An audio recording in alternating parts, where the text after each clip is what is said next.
just do one thing here, sorry.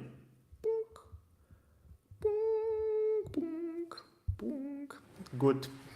Sorry, I don't know if it stopped or if you saw me doing something weird, but I'm all yours now.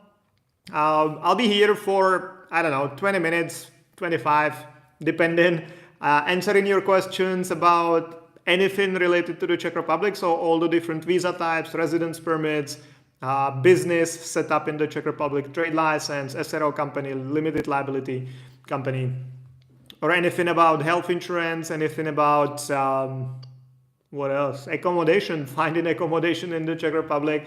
So any questions you might have, shoot them in the comments. Write them in the comments or in the chat or whatever is it called here, and I'll be happy to answer them. Yeah, I'm running low on brain power today. So that will be probably like roughly around 7 brain cells answering your questions now. So please be patient with me. I'll do my best. I believe the 13 years of experience will still like provide good answers, but with my 7 brain cells which are left, we'll see how it goes. Chazuki Bazuki, have you not been sleeping enough? I've never been sleeping enough since the day I was born. I don't think I've ever slept at all. So, yeah. Yuri Truci. Dobrý den, Jan. If my visa gets denied, do I have to leave the Czech Republic before applying again? Not denied for criminal reason, of course. Well, it depends on what visa. Like first, where are you from? And then what visa or residence permit you applied for. Because some visas must be only applied through a Czech embassy. So obviously you cannot do it in the Czech Republic if you're denied. Those that can be applied here, then just depends on how was the situation. Because if you have the 90 days visa-free stay, for example, then you should officially leave for 1 day, but you can then come back again and apply. If you need a short-term visa to get into the Czech Republic, usually when you get denied, you should get a leave-in order, which means you have to leave. And then if you want to come back, you would need to get another short-term visa or whatever. So it kind of depends on your nationality and the type of visa or residence permit you want to apply for. Abhijit, hi Jan, how are you? I'm good. As I mentioned in the beginning of the live stream, I'm running on 7 brain cells now, so I'm a bit weird today, but yeah, I'm good. How are you? Brazil partnership visa. Okay, yeah, so then basically, yeah, if you don't want to appeal it, you will be back on your 90 days once the application is denied, and then you can potentially, like, you should still leave the Czech Republic to break the continuance of your stay, so there will be a break between your visas or legal stays here, and then you can come back and submit the application again. Again, this is like a general advice. It depends on your exact situation, for how long you got the bridging visa, why it was denied, when it was denied, if you appealed or not, and all that. But generally it works like this, because as a Brazilian you have free access to, well, fuck me. You have the 90 days visa-free stay, so you can come here even without a visa, and the partnership visa is applied for in the Czech Republic, so you have to submit the application here. So it can technically work like that. There is no like certain amount of time you would need to be outside of the Czech Republic to be able to apply again. Dobrý den, Jan. Have applied for a student visa until end of December. My course start at February. Will it be on time? Well, let me take my magic ball and see. Well, I don't know. Obviously, I don't know. I don't know if you submitted all the documents, if the documents were correct. I don't know what's your school. I don't know where you're from, what embassy you applied at. So it's impossible for me to say. Officially, the ministry has 60 days to make the decision about student visa or residence permit application. So technically, it could be approved in February, but you never know. The ministry can take 2 weeks and they can take 7 years if they want. There is no like, the law is there, but the ministry doesn't care about the law.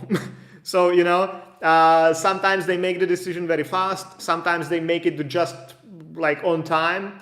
And sometimes they take like 2 months more, 7 months more, 3 weeks more. It's impossible to say. And it's also different for like every person, every case, different times of the year, different schools, different embassies. There are plenty of variables, so it's impossible for me to say if we haven't dealt with your application. And even if we did, or if we have, it's very impossible to say as well. Charles Sengasu, I'm watching live from Zanzibar, Tanzania. This will be there. Cool.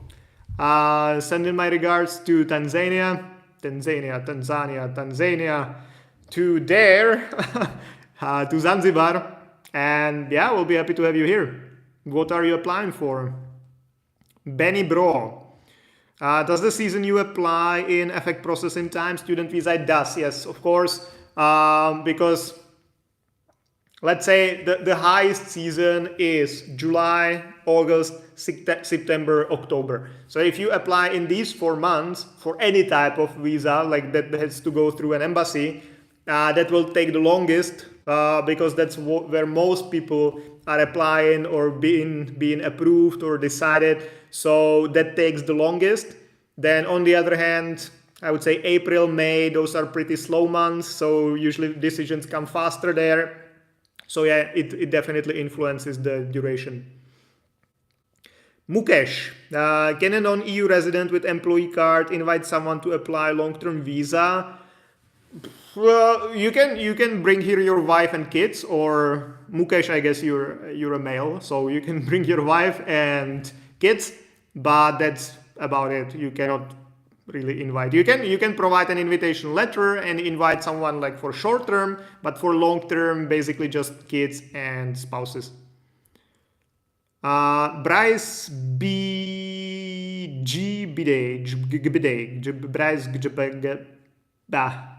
Bryce. Please do help with accommodation issue with those already in the Czech Republic. We ideally don't help with issues. We usually try to avoid the issues and prevent them. So we prefer if you get in touch with us before you have an issue, so we can make sure that it stays that way and you never get an issue. But of course, if there is an issue, we can try to deal with that as well. It just depends on what it is, because I've seen this a lot now on Facebook. There are different like posts. Sorry guys, I have something here. Anyway, so I've seen different posts now where people complain about the landlords that they don't want to return the deposit, or that they want to charge them for the utility bills and stuff like that. And it's kind of difficult to do something about that if your landlord doesn't want to return your deposit. If you sign, for example, a lease agreement that they don't have to return the deposit, or if you didn't sign a lease agreement at all, or if you didn't take photos when you were moving in, and if you didn't take photos when you're moving out. So if you take photos, that's kind of a pretty good proof of the state of the apartment.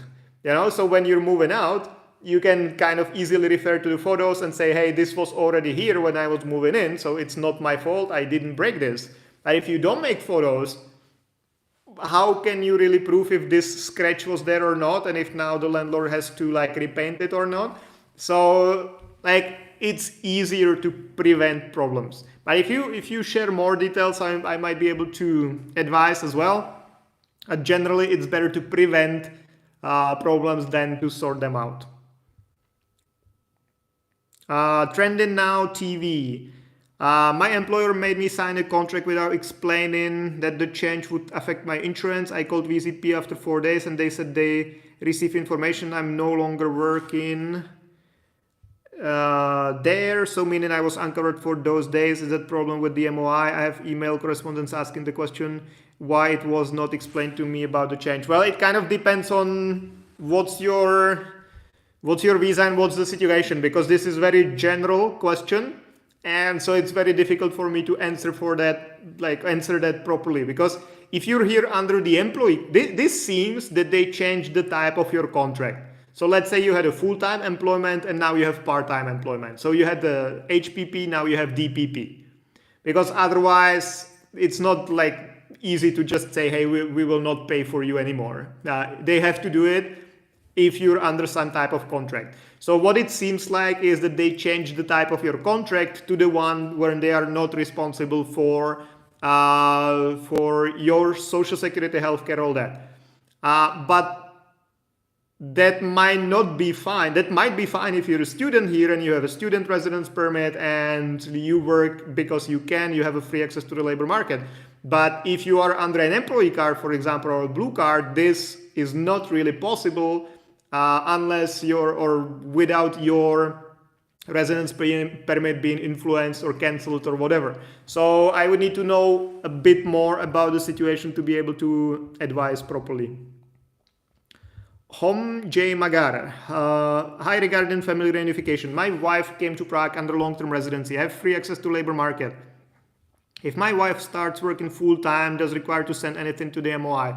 No, not really. If she's under the family reunification and she has the residence permit, most likely she has free access to the labor market as well. So she doesn't need to report anything to the Ministry of the Interior.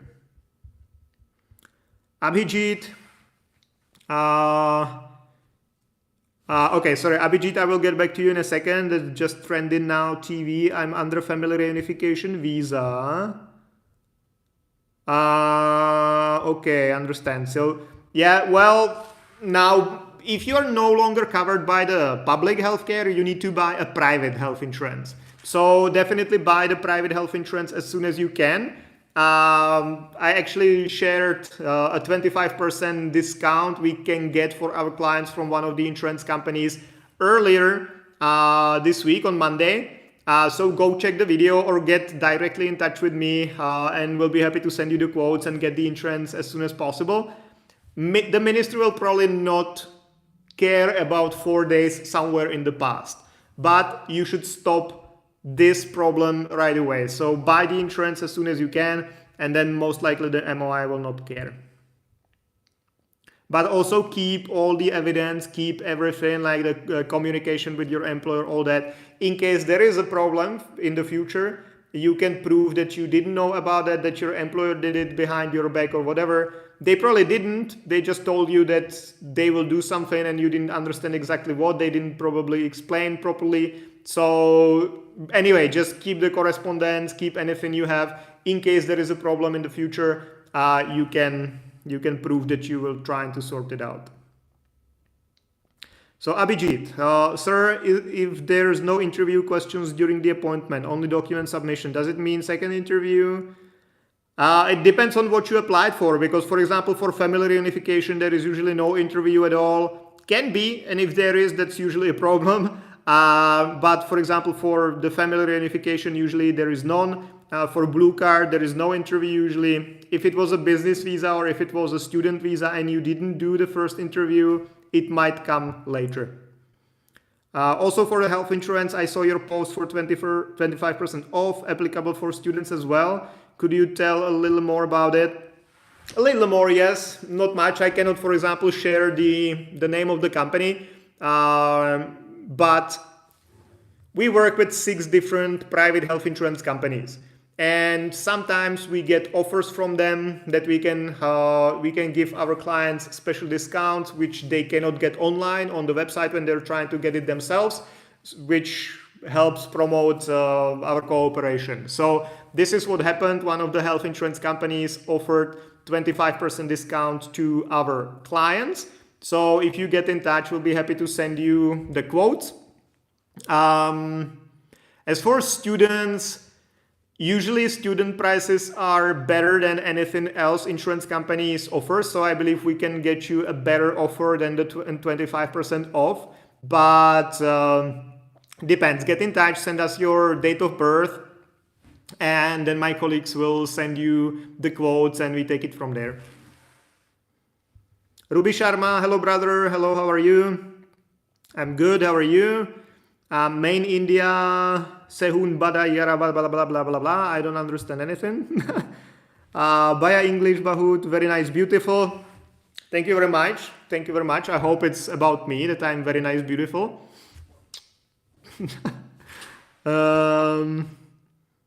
Home J Magar, thanks for the information. I wish you well, my friend. Thank you. The same to you. Chamuki Bazuki, do you think the new US president could negatively affect US-Czech immigration relations? I don't think so. For Americans, he would need to be like, he's like bad. Let's put it this way, he's bad. But he would need to be like really bad to influence something significant in the long-term run. You know, so because Czech Republic does not act just like itself, we are part of the EU. So we cannot just like say, okay, we will not accept Americans anymore because of Trump. That would need to be like a decision of the whole EU. And that will probably not happen because the EU wants to have good relationship with the US. We are all part of NATO and there are other like agreements. So he would need to be like really, he would need to do something really stupid, like invade Europe or something, for the relations to really change. But if he does just something slightly stupid as he does normally, then I don't think it will influence anything. Vlogmalu, for non-standard employee card, what is the notice period for resignation from the employer? Do you mean the non-dual employee card, like you have free access to the labor market?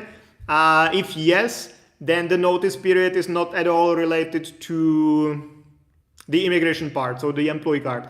The leave-in period or resignation period, notice period, whatever, is given by the labor code, not by the immigration law. So it doesn't matter what kind of residence permit you have, as long as you have an employment contract, the rules are always the same. So generally it's 2 months, but depends on what you agree on with your employer. Nahum Tevelde, I applied for student visa. I was asked to make interview and interviewed by visa officer, but the class has already started. What is the chance of getting visa? Guys, I don't really like these kind of questions. I understand that you are interested in the answer, but every case is different. And unless I know at least a little bit about your case, I cannot really like answer that, because I don't know what documents you submitted. I don't know if they were correct or not. I don't know what school you're at, what program. I don't know why they invited you for the interview. I don't know what they asked you. I don't know what you answered.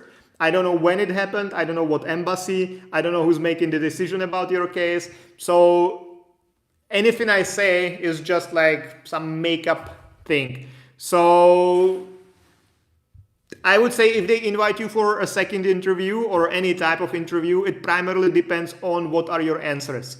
If your answers are good, they will most likely approve it.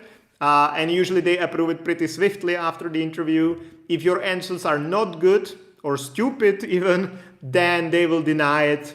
And that usually takes longer, because then they need to write the explanation letter, the denial letter explaining the reason why they denied it. So it would probably take a bit longer. But that's kind of about it. I cannot tell you really if it will be approved and when, because no one can.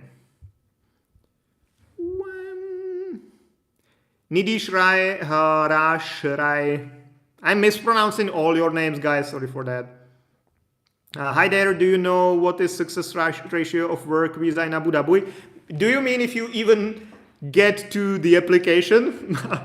The main problem at embassies is to be even able to apply. Most people get scammed and never get to apply at all. Okay, so that's the main problem. But if you already applied, then your chances are pretty high. The only thing that can jeopardize the application is if your employer is fake employer, or if they have some debts against the government, if they are not like a solid employer. But if your employer is solid, then the chances of approval are pretty high. I would say like 90-95%. But if your employer is not solid, then it's way lower. Horatio Soldman, Heppo. Hello and Happy New Year. Same to you. Ruby Sharma, Waywin, Ruby Sharma, send me whatever that is, medals and YouTube plaquettes maybe. Ruby, I think you would need to subscribe to my channel and like ask about 999,000 people to subscribe as well for me to get anything like this from YouTube. 7,500 followers will not cut it. Hassan Reza, do I need to buy kitchen materials for my dorm? For a dorm, I would say almost certainly yes, because as far as I know, dorms, there is just shared kitchen. and in the shared kitchen there might be some appliances or some like cutlery and stuff, but the question is if you want to use it, like if you want to use the same like plate as like 70 other people. So I would definitely recommend buying something of your own. Ruby Sharma, are you married or unmarried? I'm unmarried. Why are you asking? Do you want to marry me to get a Czech visa or something? Vlog Malu. For the non-standard employee card holder, what is the notice? Yeah, I answered that some minutes ago. Czech embassy asked me to pick up my documents without a visa. Is it gonna affect me or not if I apply next year?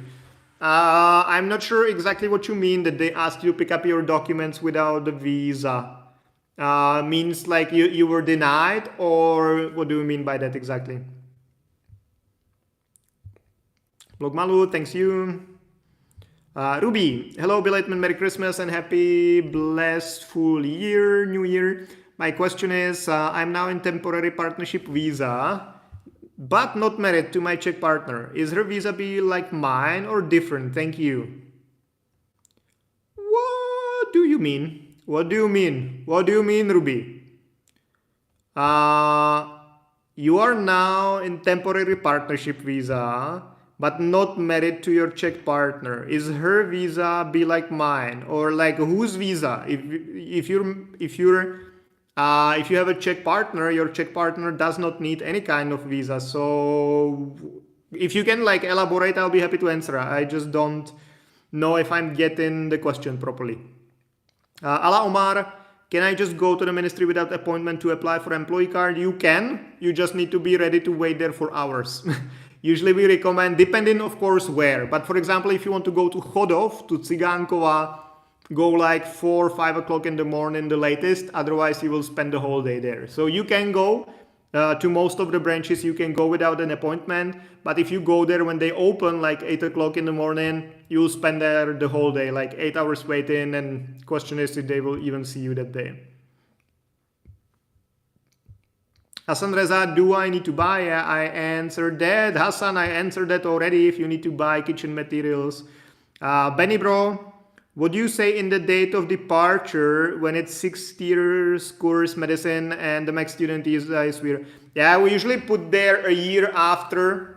So if you say date of arrival is 1st of January 2025, then we do the date of departure 1 year later, so 1st of January 2026. Doesn't matter, it will not influence anything really, but you cannot get the visa for longer than 1 year anyway, so it makes no sense to write there anything else. Ruby, Ruby. I don't understand nothing you write in there. Yagat Narayan. One more question. My daughter, aged 3.5 years, has a long-term residence permit in Czechia. I have registered her for VZP insurance. I'm confused whether I have to pay for the insurance premium or state will pay. Well, you have to pay for your daughter yourself. So if you registered her with VZP, then you have to pay, and usually it's deducted from your salary if you're employed. Responsibility of the insurance, like to pay the insurance, is on you as the parent, not on the government. Government only pays for Czech kids. Nitish Rai, bro, Ruby's asking you to be friend with her. Okay. Thank you. Of course, Ruby, of course. Nahom Tevelde, I applied for student visa. I submitted my documents before 2 months. State did not call me for interviews. There in chance get my visa without interview. Yeah, well, I've seen applications for like student visas where there were no interview and they were approved. So yes, it's possible. It depends on where you applied, where you're from, what school, what program. If you have some previous like visas in Europe or in Schengen, all that. So I've seen that happen. It can happen, or they can invite you for an interview later. Ruby. Okay, so back to the question.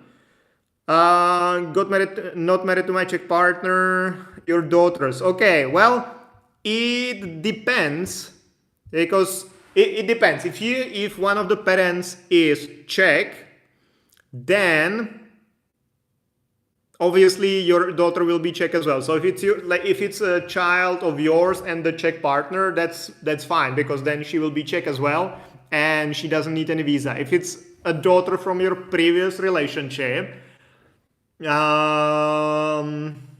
I would actually need to double check that, honestly. How it works. Like generally, yes, if you were married, then she could get the same type of residence permit as you have, like the partnership visa. But honestly, I'm not sure if you're not married.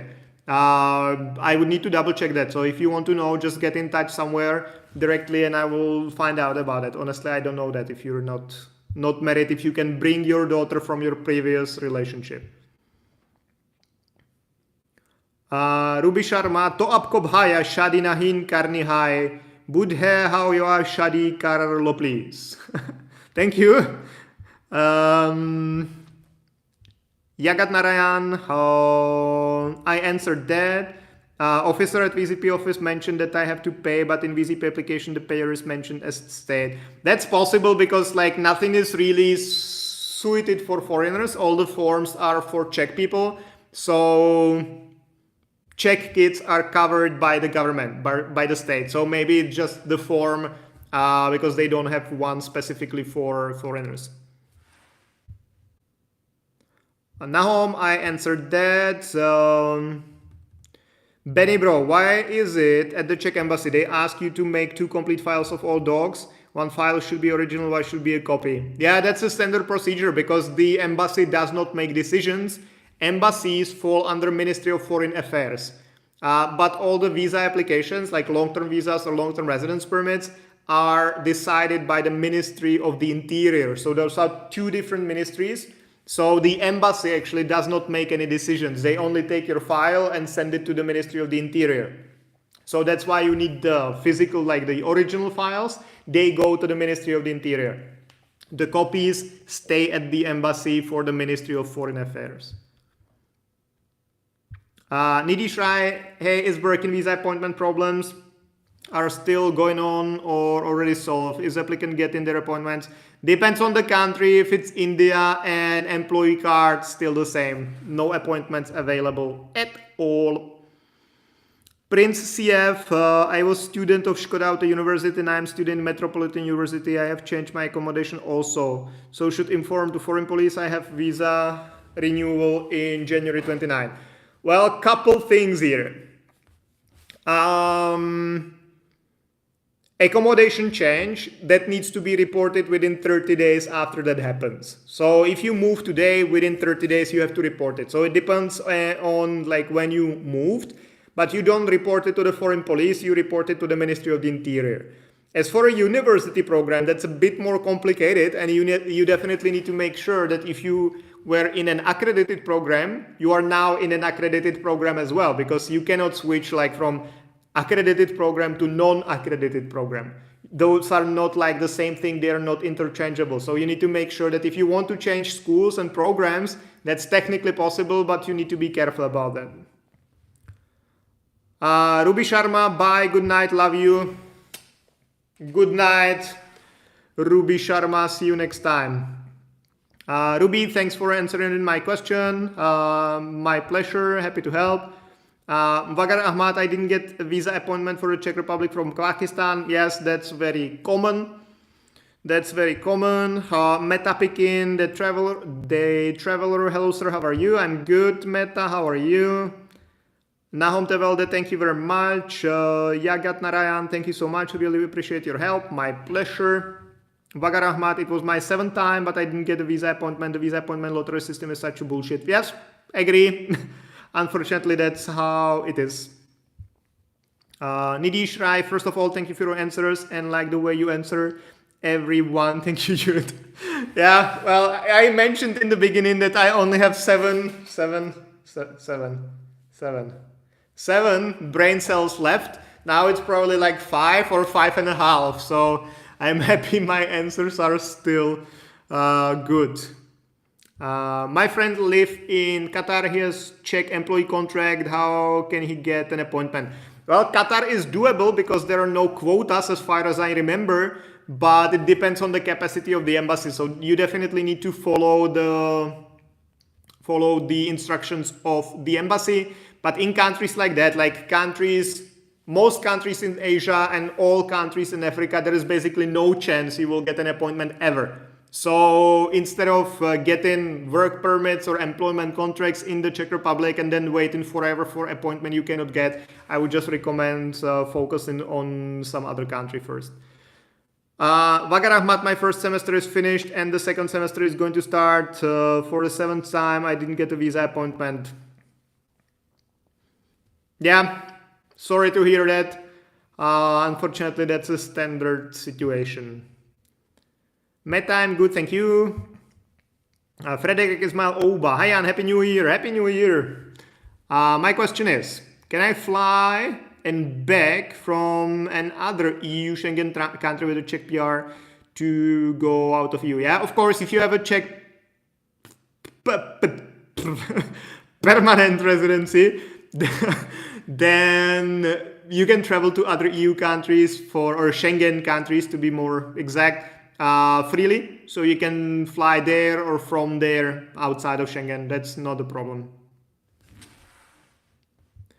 The representative should take action for students. They cannot really do anything unless they are part of the student mode.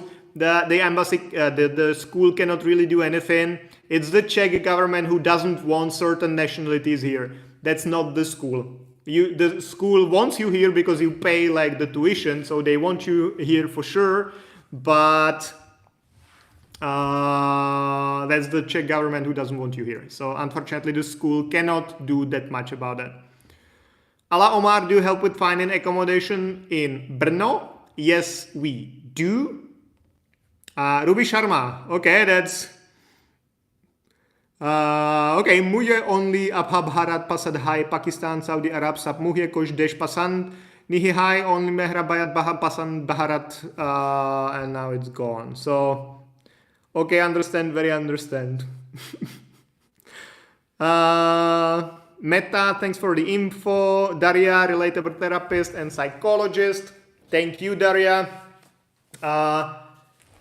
Thank you for joining. Daria, guys, if you don't know Daria, check out her profile. She's the best therapist I know in Prague. So if you I don't want to say if you have any mental problems, that's kind of sound weird, but if you want to discuss some of your problems, make sure you check her profile. And she's amazing. So thank you for joining, Daria. Yeah, Daria, you've just joined recently. I was just saying that I have like 7 brain cells left. So today's live stream is interesting. Anyway, thank you for being here. Hope you're feeling better. Benny Bro, should the sponsorship letter by mom be notarized by Ministry of Justice, then attested by MOFA, then attested by Czech Embassy? Well, I think it would be easier if your mom went with you to the Czech Embassy and signed it in front of them, because Czech embassies also act as notaries, so they could verify her signature directly there.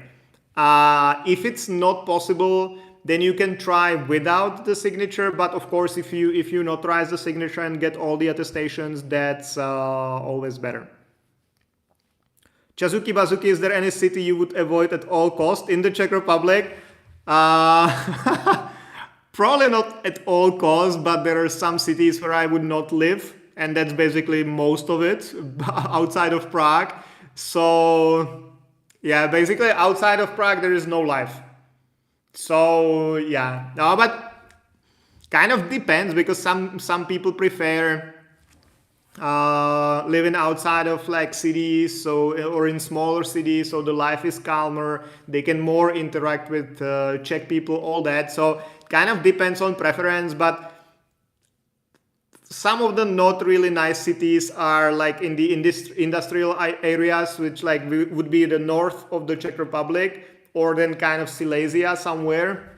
So probably those where you have plenty of coal mining. For example, north of Bohemia, or like northwest Bohemia, like Litvinov, Most, Ústí nad Labem. There is plenty of industry, like coal mining, and then coal power plants, and then like all the chemistry plants, and there is the oil plants, all that. So it makes it very kind of unhealthy to live there. So I would probably avoid those. I studied there for 4 years, but I would not recommend living there. Indishrai, hey, could you suggest me any Schengen country that visas appointment of citizens of India and residency of Dubai? I would probably recommend checking out Poland, because I know there is a big Indian community, and I remember that it used to be relatively simple to get a visa there. With everything going on now, I'm not sure, but Poland would be my first try. Then potentially some countries like Portugal or Spain. Generally, they have easier visa rules. Not sure if specifically for Indian. For Indian, I would say Poland. Daria, so together we have like 10 brain cells. Thank you very much for bringing those 3 to the table. Now we've doubled the power on the live stream. Ala Omar, there is no life in Brno too. Okay, Brno is acceptable. There is like a big rivalry,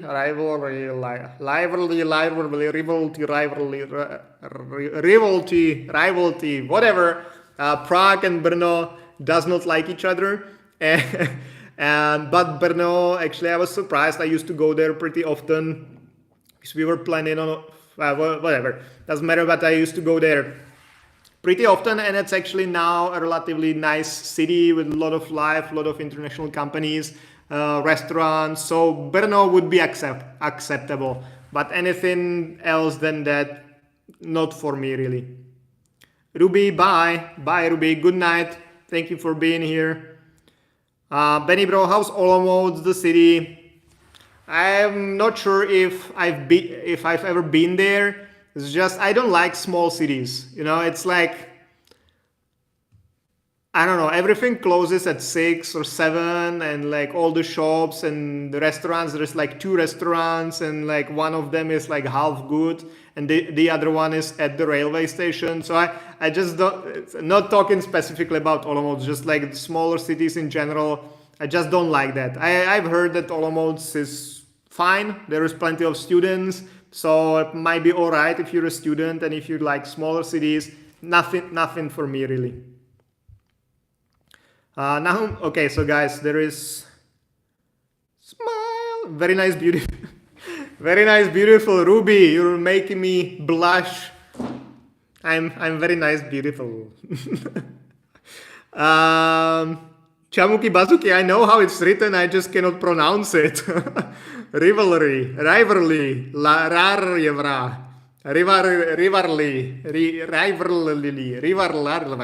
whatever. I know how it's written, I just cannot pronounce it. Not on this amount of brain cells. Liton Alom, your live streaming very helpful for foreigners. Happy to hear that, happy to see that it's helpful even today.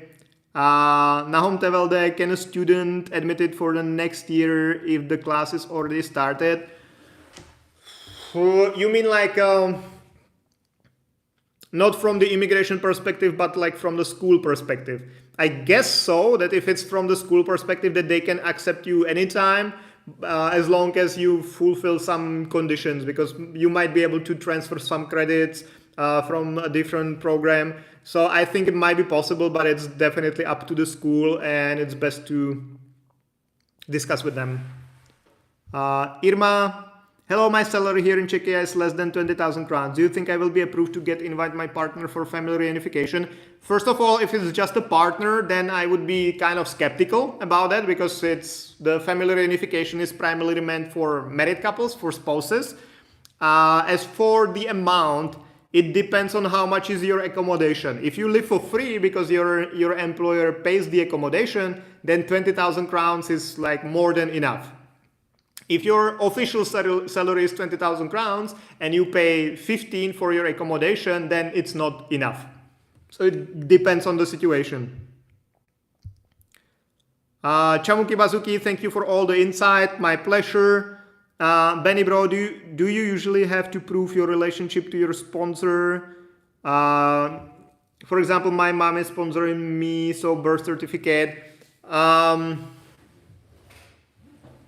I think it would be good.